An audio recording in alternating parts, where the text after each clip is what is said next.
ክቡራን የዩቲዩብ ቤተሰቦች የሰዓቱን አጫጭር መረጃዎች እየቀርብ ያለው እስከ ፍጻሜው አብራችሁን ቆዩ።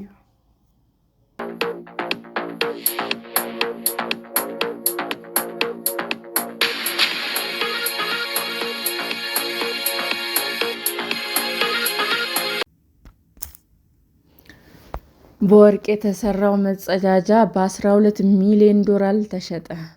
በወርቅ የተሰራው መጸዳጃ በ12 ሚሊዮን ዶላር መሸጡ ታወቀ።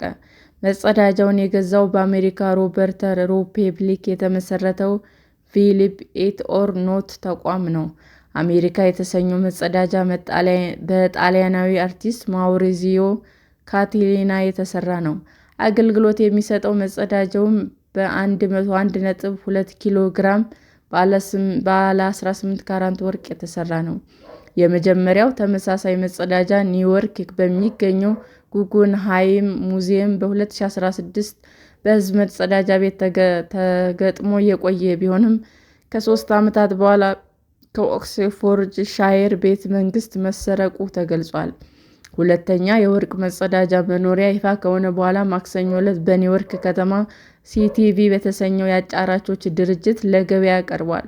101 ኪሎ ግራም የሚመዝን መጸዳጃ ቤት አንድ ተጫራች ብቻ ማግኘቱ ታውቋል።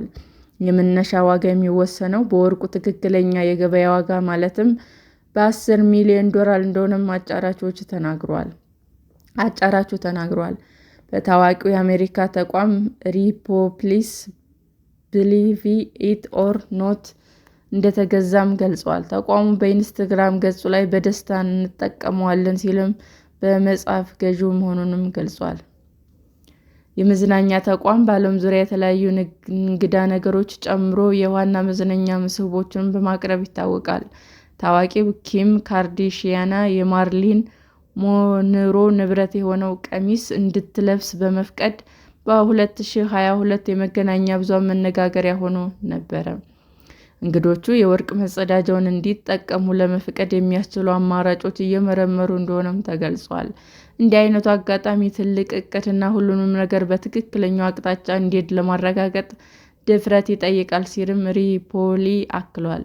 የሥነ ጥበብ ሥራው ለካቲላን ሁለተኛውን ከፍተኛ ዋጋ ያስመዘገበ ጨረታ ሆኖ ተጠናቋል። ሂትለር ተንበርክኮ የሚታይበት ሥነ ቅርጹ በ2016 በ17.2 ሚሊዮን ዶላር ተሸጧል። የመጀመሪያው መጸዳጃ ቤት በጉጉንሃይም በነበረበት ወቅት ከ100,000 በላይ ሰዎች እንደተጠቀሙትም ይገመታል። እንደ አውሮፓውያን አቆጣጠር መስከረም 14 ቀን 2019 5 ሰዎች በቪልንሃይም ቤተ መንግሥት ገብተው 4.8 ሚሊዮን ፓውንድ የሚያወጣውን የወርቅ መጸዳጃ ሰርቀው በቮልክስዋገን መኪና አመለጡ። ዝርፊያውና ከዚያ በኋላ የነበረው የፍርድ ሂደት በዓለም ዙሪያ መነጋገሪያ ሆኖ ነበር። በ2024 የ40 ዓመቱ ጄምሰን ሺን በስርቆትና በወንጀል የተገኘ ንብረትን በማዘዋወር ጥፋተኛ መሆኑን አምኗል። የ39 ዓመቱ ማይክል ጆንስ በበኩሉ በመጋቢት ወር በስርቆት ጥፋተኛ ተብሏል። ሁለቱም በያዝነው የፈረንጆች ዓመት መጀመሪያ ላይ ታስረዋል። የ36 ዓመቱ ፍሬድ ዶን የወንጀል ንብረት ለማዘዋወር በማሴር ጥፋተኛ ሆኖ በመገኘቱ የእስር ቅጣት ተፈርዶበታል። ሰላም ጤና ይስጥልን ውድ የዩቲዩብ ቤተሰቦቼ እንዴት ናችሁ?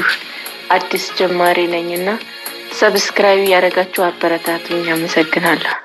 የዩቲዩብ አድማጮቻችን ለሰዓቱ ያቀረብኩላችሁ አጫጭር መረጃዎች ይህንን ይመስል ነበር። በሌላ መረጃ እስክንገናኝ ሼር፣ ላይክ፣ ሰብስክራይብ እንዲሁም ቢቀርብልን የምትሉት መረጃ ካለ ኮሜንት እያደረጋችሁ ቸር ቆዩን።